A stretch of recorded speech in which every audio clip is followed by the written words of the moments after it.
네, 소개 감사드립니다.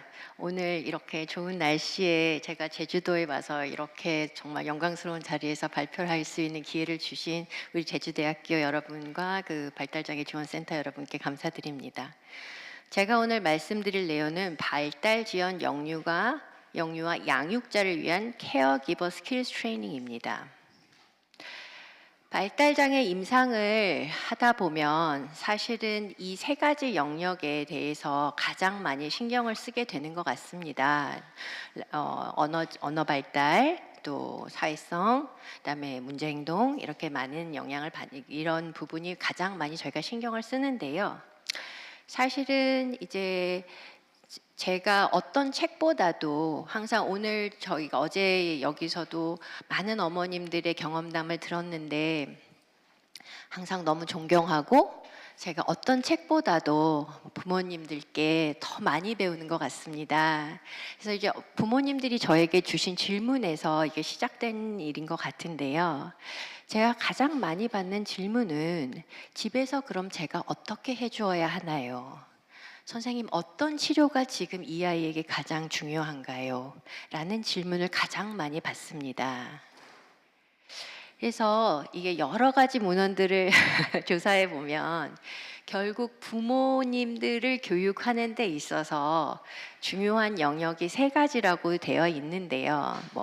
관계 형성, 정서 교류, 의사소통. 사실 이 부분은 개념도 좀 모호하고 시간도 많이 걸리기 때문에 많이 힘들어 하시는 것 같고, 또 문제 행동, 그다음에 기능 증진 이렇게 있는데, 사실은 여기서 중요한 거는 Parents need specific instruction 테크닉이라고 되어 있는데, 그 말 뜻은 부모님 양육자께서 사실 구체적인 전략을 제시받아야 된다는 겁니다. 지식은 지금 어제도 말씀해 주셨고 유튜브 같은데 홍수죠. 홍수입니다. 도대체 이 홍수를 어떻게 해결해야 될지 고민해야 될 정도로 홍수인데, 사실 그거와 구체적인 전략은 조금 다른 것 같습니다.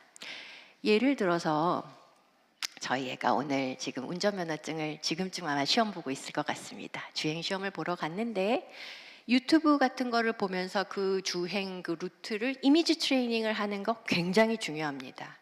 하지만 사실은 그 운전대 뒤에 앉아서 한번 그거를 돌려본 그 10분이 이미지 트레이닝 1시간보다 훨씬 더 중요하다고 생각할 수도 있거든요. 이런 부분에서 CST는 강점을 가진 것 같은데 뒤에 좀 더 자세하게 말씀드리겠습니다. 사실 기능 증진 부분이 굉장히 중요합니다. 그리고 처음 이제 아이가 발달을 느리게 한다라는 거를 깨닫게 되시면 이 부분이 가장 어머님들께 중요하게 다가오시는 것 같아요. 그리고 사실은 치료실이나 치료사, 그리고 저희들도 마찬가지고 가장 측정이 쉽고 또 뭔가 열심히 하면 개선되는 것도 눈에 좀 보이는 가시적인 효과들이 있기 때문에 이 부분을 굉장히 많이 하게 되는데요. 사실은 저도 어머님들과 함께 발달장애라는 어떤 질환의 어떤 임상에 있어서 저도 발달을 계속하고 있다고 생각합니다.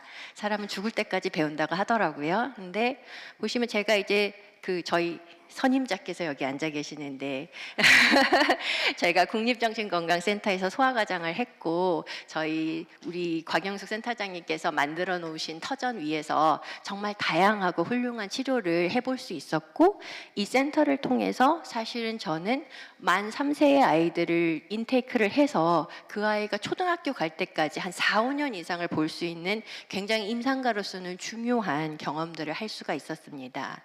근데 이제 이 경험을 통해서 저희가 느낀 거는 물론 기능 증진도 중요하고 치료실도 굉장히 중요해요. 이거는 뺄 수 없는 부분이지만 사실은 기능이 좋은 아이든 좋지 못하는 아이든 어머님들이 궁극적으로는 저희에게 이제 특히 저는 임상가에게 어려움을 호소하시는 부분은 문제 행동이라는 걸 깨닫게 됐고요.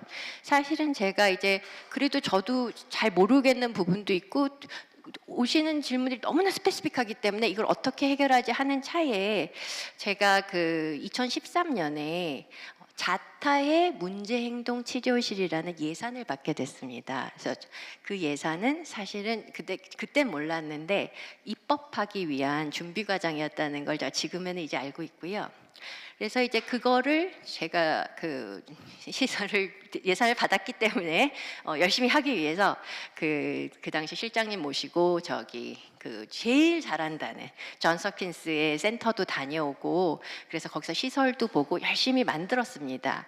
제일 신경 썼던 부분은 사실은 이름입니다. 처음에 왔던 이름은 자타의 문제행동 치료실이었는데 사실 이는 너무나 이름 자체가 그 치료 받으시러 오시는 어머님들이나 아이들에게 상처가 될 것 같아서 고민을 많이 했고 조금 긍정적인 뉘앙스의 이름을 갖는 게 좋겠다고 생각해서 그때 오픈을 할 때 행동발달증진센터라는 이름으로 개소를 했습니다.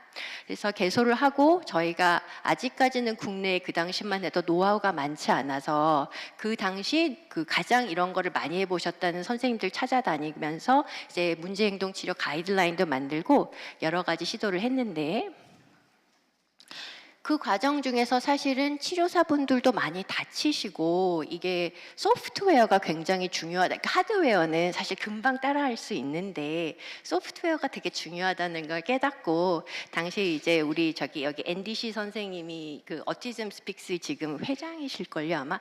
근데 이제 그 소개를 받고 해서 그 MOD에서 마커스 센터 오브 인스티튜트 오브 엑셀런스라는 곳에 가서 이제 그 어떻게 하면 안전하게 아이들을 다룰 수 있는지 그다음에 뭐 그거에 대해 또 직접 배우고요. 또 뭐 ABA 테크닉에 대해서 사실 치료사 선생님들 훌륭한 선생님들 많이 모셨지만 저희가 알지 못하면 또 이 또한 좀 말이 안 되는 것 같아서 직접 가서 3주 이상 너무 마커센터가 너무 잘해주셨습니다. 지금도 너무 감사한데 환자를 직접 볼 수 있게 해주시고 저희가 직접 치료에 참여할 수 있게 해주셔는 아주 귀중한 경험을 했고요. 그래서 이제 보니까 이제 원칙은 이거는 이제 많은 어머님들이 다 아시는 겁니까? 행동은 결국은 이 아이들이 그게 문제 행동이든 아니든 사실 그 행동이 문제냐 아니냐는 우리 관점이지 아이는 그 행동을 통해서 자기의 의사를 표현하고 있는 것일 때가 많고 그럴 때 이제 그 의사소통의 뜻이 무엇인지를 일단 잘 파악한 다음에 그 뜻에 대해서 우리가 어떻게 대처하는 전략이 정해지는 것이 이제 전체적인 큰 맥락입니다. 다들 아마 이제는 잘 아실 건데요. 그리고 근데 그 당시만 해도 이제 이것도 많이 교육해야 되는 내용이었습니다. 이제 벌써 10년이 넘었으니까. 그래서 뭐 회피면은 조금 뭐 끝까지 가고 주의면은 뭐 안 좋은 행동을 볼 땐 주의를 안 줬다가 좋은 행동을 볼 땐 주의를 주고 이런 원칙들이 다 있습니다. 그래서 저희가 치료실에서 정말 열심히 했습니다. 그런데 제가 항상 어머님들께 배웠는데 어머님께서 오셔서 하시는 말씀이 치료실에서는 너무 잘하는데요. 집에 가면 똑같아요. 나아지는 게 없어요. 라고 말씀을 해주시고 전략들은 너무 훌륭하고 좋은데요. 사실 저희가 모든 전략을 가리키기 전에 제 전제로 말씀드리는 건 아이의 안전입니다. 어떤 상황에서도 아이의 안전이 문제가 될 것 같으면 그 전략들은 포기하시는 게 맞습니다. 왜냐하면 아이가 다치면 안 되잖아요. 어머님이 다치시는 것도 안 됩니다. 그래서 집에서는 근데 너무 위험한 거예요. 너무 위험해서 치료실에서 배운 전략들을 적용하기가 너무 어려워요 라고 말씀을 하시는 거예요.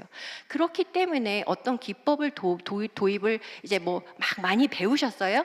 그래서 이제 도입을 하려고 했지만 뭐 전혀 뭐 어떤 정성이나 노력이나 능력이 부족하셔서 그런 게 아니라 그런 저희가 가지고 있는 시설이나 그런 것들이 없으시기 때문에 집 안에서는 기법을 도입할 때 애들이 텐트럼을 벌이기 시작하면 그 상황이 너무 위험하니까 결국 포기를 하게 되시거든요.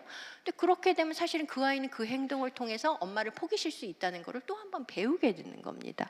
그래서 이 딜레마를 어떻게 해결할까 진짜 너무 정말 여기 머리가 김이 나는 중에 사실은 그렇다면 결국은 문제 행동을 진입한 이유가 중요한 게 아니라 진입하기 전에 예방 전략이 있어야 된다는 거예요. 왜냐면 진입하고 나면 어렵습니다. 특히 아이가 덩치가 커지고 나이가 많아지고 심지어 기능이 좋은 아이일수록 또 이 어떤 그 맥락 파악이 너무 훌륭하시기 때문에 우리 저기 아드님 따님들이 그렇기 때문에 사실은 이 예방 전략을 아는 게 되게 중요하고 사실 예방을 하는 데는 부모님 역할이 너무 중요합니다. 그렇게 해서 제가 이제 그때 마커스 센터에서 이런 루비라는 게 있다는 거를 사실은 들었습니다. 기동량으로. 그래서 이게 자폐증의 문제 행동에 대한 부모 훈련인데 부모님들에게 이제 이런 것들을 전수해 주는 프로그램이더라고요. 근데 저는 너무 중요하다고 생각해요. 치료사 선생님들이 아시는 거 굉장히 중요하지만 사실은 어머님, 아버님들이 이런 걸 아시는 것들을 너무 중요하다고 생각을 해서 이제 또 열심히 또 얘기해서 또 김부영 교수님께서 또 어레인지 하셔가지고 저희 다 이제 노력해가지고 이제 학지사에서 이거를 출판을 해주셨습니다. 너무 감사하게. 그런데 이제 요거를 또 그래서 열심히 했습니다. 그래서 예방 전략 과제를 검토하고 어떤 부정적인 행동에 대항하는 예방 전략이 뭔가. 그래서 이제 거기에 보면은 이제 다양한 뭐 8개의 범주 이것저것 저 책 보시면 다 있습니다. 근데 중요한 거는 저기 사진 찍으시려는 부모님들이 계셨었기 때문에 제가 잠깐 다시 돌려드리면 이제 이거 다 중요한데요. 중요한 건 사실 이거가 구현이 되려면 사실은 제가 이제 그걸 구현을 하려다가 보니까 깨달은 건데 아이들이 이 행동이 의사소통이잖아요. 엄마 나 이 치료실 너무 힘들어서 요거는 안 갈래. 엄마 나 딴 건 다 먹겠는데 정말 이 음식은 너무 싫어.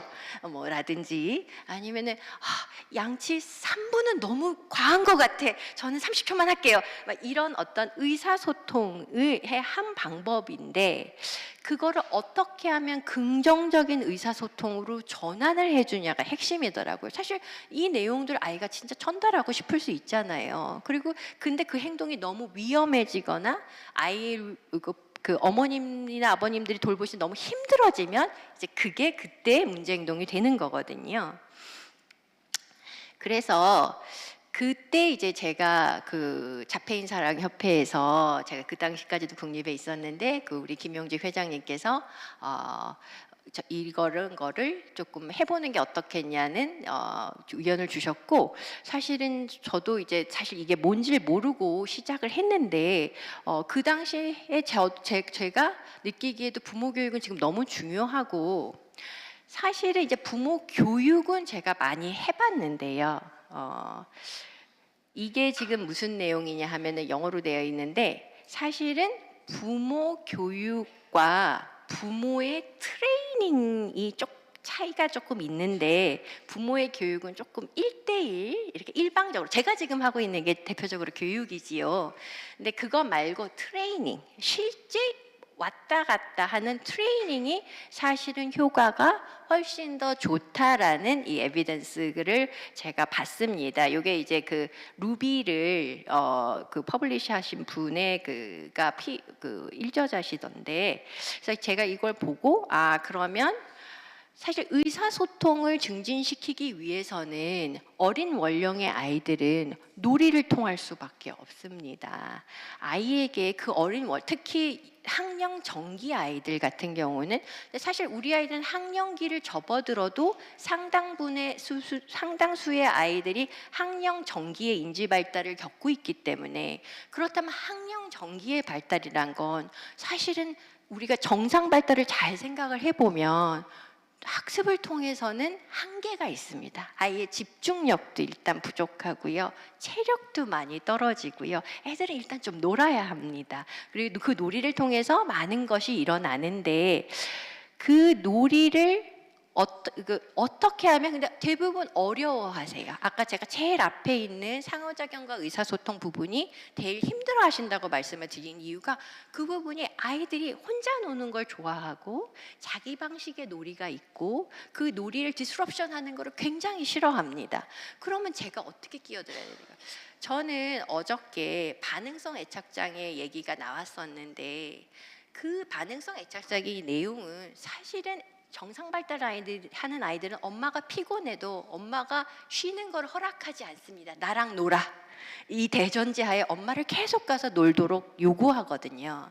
근데 우리 아이들은 그게 그러니까 없거나 부족한 경우가 많죠. 사실 없는 경우는 전 못 봤습니다. 사실 정확하게 얘기하면 또 일반 아이들과 조금 다른 방식이거나 부족합니다.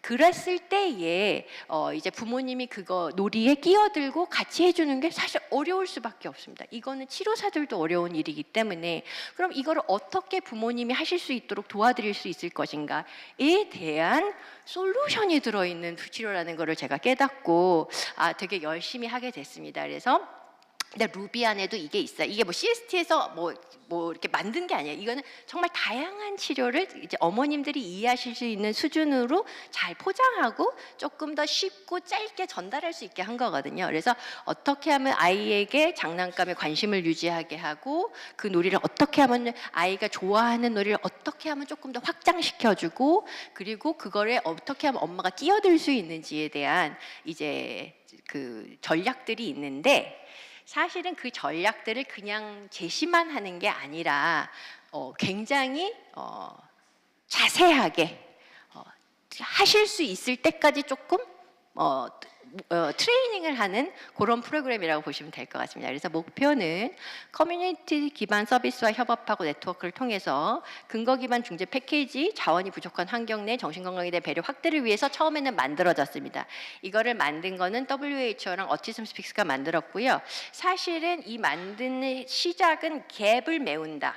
그러니까 뭔가 치료가 많이 필요한데 부족한 곳에서 그 갭을 어머님들을 이네이블링해서, 그러니까 그 지원을 해서 양육자분들을 지원을 해서 그 치료 갭을 메꾼다라는 차원에서 시작을 한 것 같은데요. 내용은 근거 기반 중재 패키지. 더 조금 더 내려갈게요. 근거 기반 패키지인 제스퍼, 그다음에 PRT, DTT, ABA 등 여러 접근 방식이 그냥 녹아 있습니다. 어떤 특정한 어떤 학파에 뭘 따라가는 것 같지는 않고요. 그래서 상호 참여와 의사소통 촉진을 위한 방법들을 구체적으로 제시하고 그걸 통해서 아이들의 행동을 조금 더 긍정적으로 촉진하기 위한 긍정적 양육 방식, 그리고 제일 중요한 건데요. 그래서 제일 중요하기 때문에 저희가 제일 마지막에 다룹니다. 양육자의 웰빙 증진. 이게 너무나 중요한 건데요. 제가 어머님들께 자주 하는 말입니다. 비행기 이제 제주도 오실 때 많은 분들이 비행기 타고 오셨지요. 근데 비행기 타면 이제 막 안전방송 쭉 나옵니다. 근데 산소 마스크가 떨어졌을 때 아이가 먼저 쓰라고 하나요? 양육자가 먼저 쓰라고 하나요? 라고 질문을 드리면 대부분 많은 어머님들이 그걸 아이가 먼저 쓴다고 아직도 생각을 하세요. 근데 사실은 내가 괜찮고 내가 건강해야 그 아이를 잘 보고, 저희 내용 잘 보고 귀 기울이고 모방해서 놀아주고 새로운 단계를 보여주고 이런 부분들이 전부 가능하거든요. 근데 아까 지금 앞서 말씀해준 선생님 말씀처럼 어머님들은 본인한테 쓰실 10,000원보다도 아이의 치료에 그 10,000원이 들어가는 거를 바라세요. 그 마음 충분히 이해할 수 있지만 사실은 저희가 그게 그래서 저희는 그거를 강요하기보다는 이 프로세스를 통해서 왜 그게 중요한지, 어머님의 역할이 지금 얼마나 중요하신지, 아버님의 역할이 얼마나 중요하신지 이걸 강조함으로써 결국에는 웰빙까지 가게 합니다. 그래서 지금 보시다시피 그 많은 어머님들이 이 치료를 시작하시게 되는 이유, 많은 어머님들이 치료에 들어가시는 이유인 것 같아요. 이 치료뿐만 아니라 기술 증진하고 문제 행동에 대한 치료일 것 같습니다. 하지만 저도 처음엔 잘 몰랐지만 임상을 계속 오래 하면서 깨달았듯이 사실은 의사소통과 상호작용에 대한 어떤 이해와 그거에 대한 노하우와 전략이 선행되지 않으면 사실 기술 증진과 문제 행동 치료가 쉽지 않습니다. 핵심적인 것에 도달하지 못하고 행동에 머무르게 돼요. 행동 발달에. 사실 행동 발달이 그렇게 그 아이가 그 행동을 보이기까지 그 아이가 왜 그렇게까지 됐는지에 대해서 생각을 하고 그거까지 가지 않도록 우리가 예방을 하는 측면에서는 아이와 놀고 관계도 좋아지고 그 아이의 의사를 그 행동 말고 다른 걸로 이해하고 긍정적인 의사소통 방식을 보여주는 게 사실은 굉장히 중요하다는 거를 말씀드리고 싶고 그 치료에서도 이게 강조되는 부분인 것 같습니다.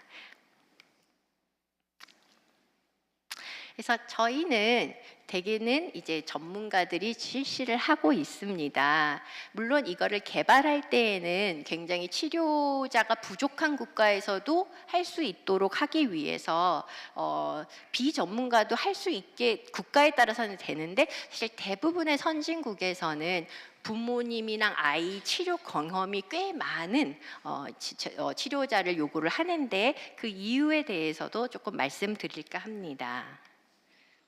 네, 금방 말씀드릴게요. 시간이 거의 다 됐습니다. 그래서 이 프로그램은 굉장히 인텐시브합니다. 그래서 10회기의 그룹 세션과 원투원 슈퍼비전을 3회 갖게 되어 있거든요. 그래서 사실 그러면 10회기 2시간 교육 그거 그렇게 헤비한가라고 생각하면, 왜냐면 그런 치료 프로그램은 되게 많습니다. 하지만 저희는 그러니까 실제로 이런저런 걸 다 하면 사실은, 그리고 저희가 MT가 한 명씩 꼭 붙어 있고 FC도 2명씩 들어가기 때문에 맨아워로 따지면 사실 210시간이 넘는 굉장히 인텐시브한 프로그램인데요. 사실은 꼭 진단을 받지 않아도 저희는 들어오실 수 있습니다. 만 2세에서 9세 사이에 발달장애, 발달지열, 발달의심, 야동의 양육자, 아이가 아니라 양육자는 누구나 참여하실 수 있고요.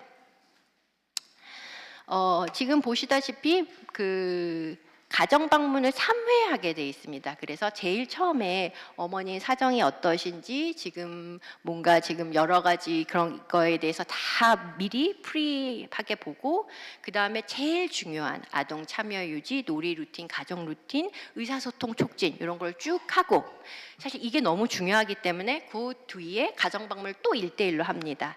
해서 어머님이 이거를 이해하셨는지, 이게 말로만 하면 안 되는데 이해하셨는지, 전략이 잘 성립되고 있는지, 그 전략이 만약에 성립되지 않는다면 어떤 어려움 때문에 그러신지라는 걸 가정 방문을 통해서 또 보고, 그 뒤에는 이제 앞에 한 것들을 연습을 하면서 또 이제 새로운 테크닉들을 드립니다. 기술을 어떻게 하면 조금 더 우리가 쉽게 아이한테 전달할 수 있나, 또 어떻게 하면 문제 행동을 다루어 주는가, 이런 것들을 저희가 하게 됩니다. 그리고 저희는 굉장히 이게 스트럭처가 좀 되어 있는데, 사실은 WHO에서 가장 이걸 개발하면서 경계했던 건 특정 영역에서 이것을 경제적인 이득으로 사용하는 것이었습니다. 그래서 어티즘 스피스가 잘 아시다시피 미국에서 굉장히 유명한 부모협회인데, 그 부모협회에서 이제 그 한국 자폐인 사랑협회에 연락을 하게 돼서 자폐인 사랑협회에서 이제 하게 되어 지금 그거를 지금 수행을 하고 있고요. 그 마스터 트레이너로는 이제 김희경 선생님, 지석연 선생님, 저 성인영 선생님, 그다음에 박혜신 교수님이 계시고, 사실 마스터 트레이너가 모든 세션에 사실 저희는 아직까지는 들어가 있습니다. 이제 세션이 이제 확대되면 어떻게 될지 모르겠는데, 그래서 어떠한 치료도 저희가 검증하지 않은 치료는 진행이 되지 않게, 특히 이제 그걸 실제 전달하시는 패실리테이터들도 저희가 굉장히 까다로운 크라이테리아를 가지고 뭔가 FC가 되셨을 때는 정말 CSTD에서 많은 이해를 하신 상태에서 이것이 전달이 가능한 거를 저희가 검증한 상태에서 만들고 있습니다. 자, 마지막으로 사실은 저도 이제 에비던스 같은 것도 다 가져오긴 했는데요. 이제 그거는 시간상 전략하고, 저희가 이제 교육과 트레이닝이 뭐가 다른지에 대해서 저희가 영상을 한번 보여드릴게요. 소리가 잘 들리세요? 소리가 잘 들리시나요? 자, 이 영상은 저희가 하는 시연 중에 하나입니다. 여기 저희는 남궁영 선생님이랑 저기 하시는 분이고, 저희 지석연 선생님 MT, 여기 FC 선생님이신데요. 이제 어머님들 저 뒤에 앉아 계시고, 이제 잠시만 기다려주세요. 늦었어. 자, 어머님 이제 치료실에 가야 돼요. 준비해야 돼. 빨리 와. 티리 학교 갈 준비해야 돼. 빨리 와.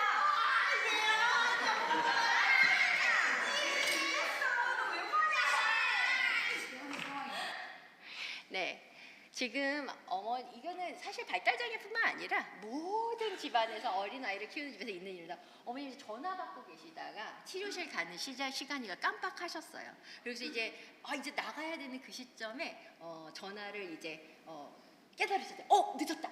그럼 이제 그때 사실 그 전에 그 아이는 사실 놀이에 굉장히 몰입해 있는 상태였어요.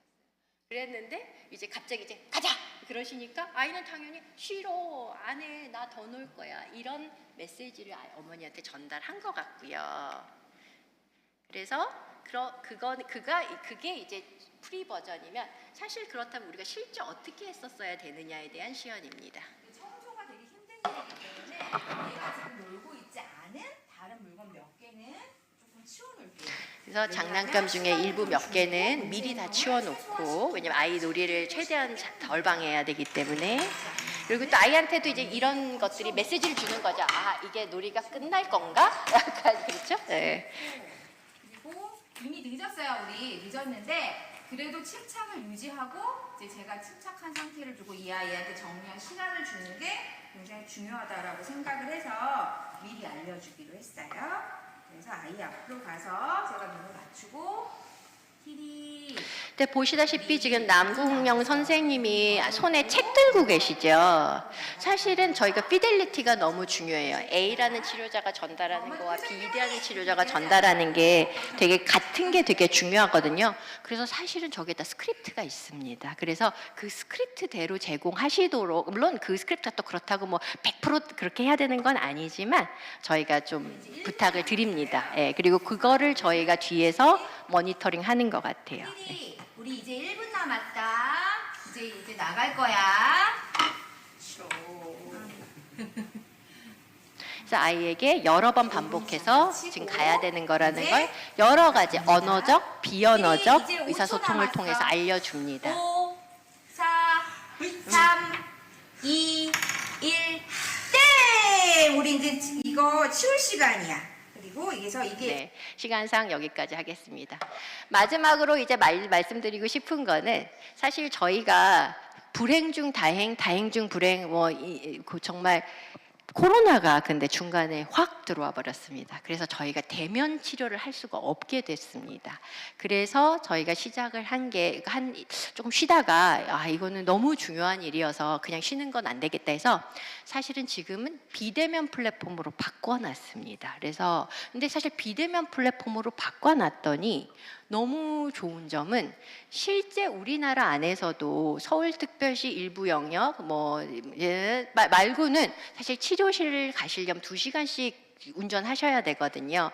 그래서 사실 이걸 오프라인으로 했을 때도 장점이 분명히 있어요. 오프라인은 정말 훨씬 더 이 사람의 뭔가 이 임팩트는 있지만 그 액세서빌리티, 접근성이라는 측면에서는 온라인으로 했더니 정말 강릉 저기 정말 산골 강원도에도 오시고 저 정말 제주도에서도 오시고 해서 다 그렇게 해서 줌으로 저희가 이제 온라인 플랫폼으로 바꿨고요.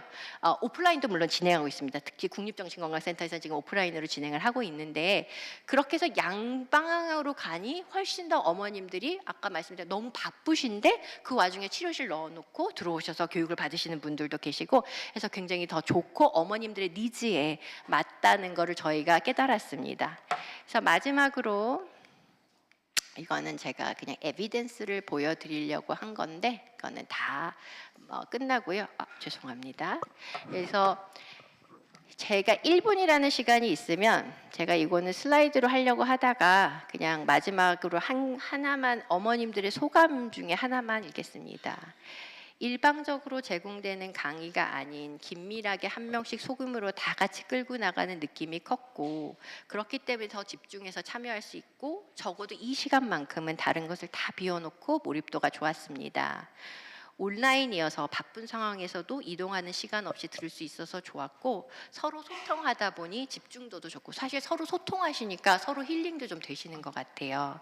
그리고 그리고 신경 써야 하는 생각들이 강하게 더 늘어난 것 같고 이걸 했더니 우리 아이도 집중하는 시간이 많아지고 좋아지는 모습을 발견할 수 있어서 내가 더 용기를 얻고 희망을 가질 수 있었다라는 피드백을 마지막으로 쉐어드립니다. 감사합니다. 네. 네. 김혜니 선생님은